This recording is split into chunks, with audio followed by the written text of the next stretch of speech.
Why cis is an anti-male slur? The speech prof debunked. Welcome everybody. In this video I will respond to the LGBT type feminist channel called the Speech Prof. What he likes to do is cherry picking some short videos of tradcons and make his replies to attack the average man, a typical feminist tactic. We'll see if he'll reply to this. I welcome him to try. Let's start with this video first. He called it Replies to Confused Transphobes. But notice that they are all men. He focuses only on men not wanting to be called cisgender. Keep this in mind. I'm going to put this in the correct perspective, explaining why cis is used as a slur against men. So let's start. His format will briefly show the man he's responding to first. I'm just clarifying this so it will be easier for you to follow. I don't identify as a cis man. I identify as a man. So by calling me a cis man, you're misgendering me. According to all of you, we are allowed to determine our own pronouns. That's an adjective.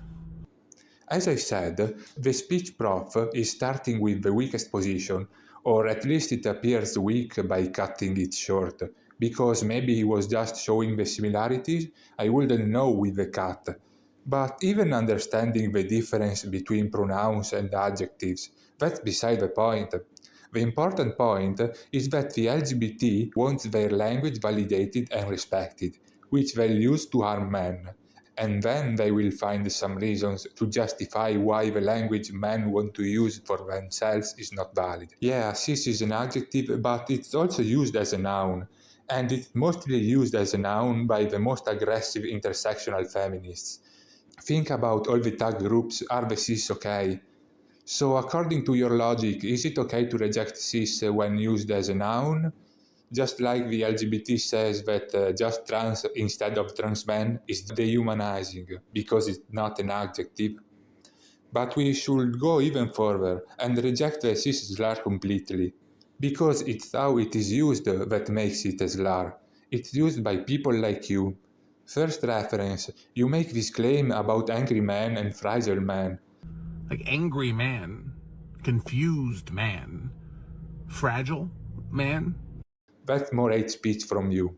Because men are allowed to be angry, and he wasn't even angry in this short. You just assumed it to downplay the issue. Men are allowed to discuss things that affect them, and actually should. You are just trying to teach us learned helplessness, but that doesn't work with me. And also this fragile man is even more hate speech. You are just harming men and then shaming them for being bullied. It's women who enforce that word first to strip men of their rights, and attack who is not deemed a real man. Then society will isolate him. So men have full rights to defend their boundaries from your hate. Next short, and you can really start feeling the dishonesty, because it shows he's aware of the correct rebuttal. So this was meant to be like a gotcha response to my video about the guy that was really upset about being called a cis man. No, he wasn't really upset about it. It was just a transphobic dog whistle. But back to the video. But yeah, trans is an adjective too. I'm happy we're learning together. This is why there's a space between the words. And it's not transman, right? It's transgender man. Like I'm a brown-haired man.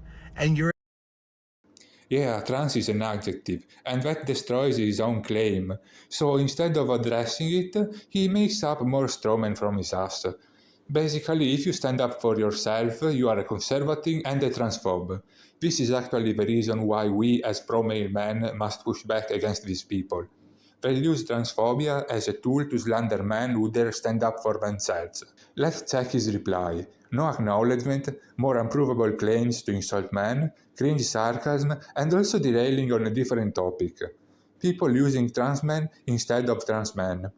Notice that those LGBT types are constantly insulting and demonizing men, making up threat narratives and microaggressions, but men are supposed to just take it and fight them with their language designed to oppress them? Hell no. And I'll show you an example. Let's skip to another of these speech professor videos. There is a trans man that has a problem with women saying men are evil, and he'll derail the issue to distract from misandry, but he'll talk about TERFs. Please don't shoot the messenger, but cis queer women need to start realizing that the idea that men are inherently evil is a TERF propaganda point that they have bought into and need to unlearn.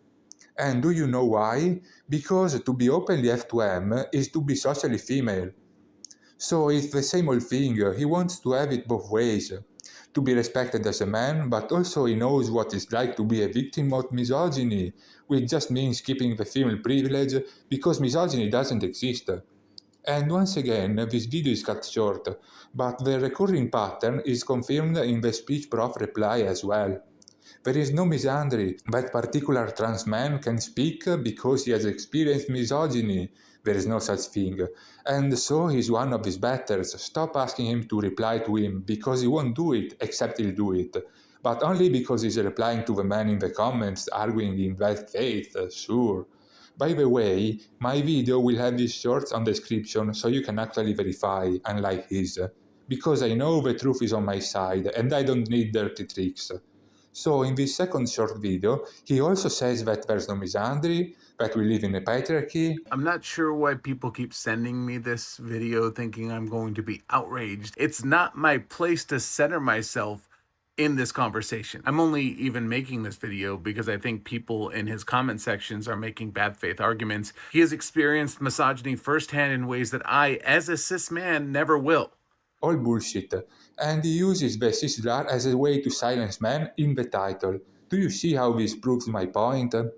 And he also says that these trans men have more right than men to talk about the male experience. Hell no, stop teaching men to be helpless. Men are the ones experiencing the male condition in full, and men absolutely have the right to speak and reject your language.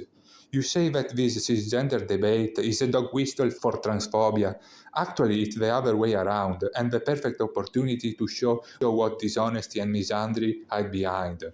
But also, every time the feminist LGBT uses trans men as attack dogs with claims like trans men get a truer experience of masculinity, then pro-male men are completely justified in calling them trans men without the space. Because I'll say it once again, you don't fight the feminist enemy with their language, especially when they make up such obvious lies about you. And their language is designed to trap you. I'm tired of intersectional feminists derailing men's issues, with men being the majority of the population, bringing up all sorts of scenarios involving trans people, then waiting at the perfect opportunity to call your language wrong. Trans women are women, they were women from birth. If you say transphobia is rooted in misandry, you are misgendering them. And the existence of trans women proves that there are no specific male issues. That's the tactic, with cis men just being men who were lucky enough to be assigned as the same gender at birth. So you can debunk all of this, but you also can reject this ideology and this framing completely. And just to prove that I know what I'm talking about, cis and trans are both prefixes originated from Latin, meaning same side and other side, but it doesn't matter. Just like misogyny, we don't care about the etymology, we don't care about the line definition. The important thing to note is how the word evolves, who gets to use it, and what is the ideology behind. In this case, it's clear as sun, it's misandry, feminist LGBT anti-male tactics. So we are not conservative, and I'm not uneducated or confused. Your dishonesty has been rejected. Goodbye.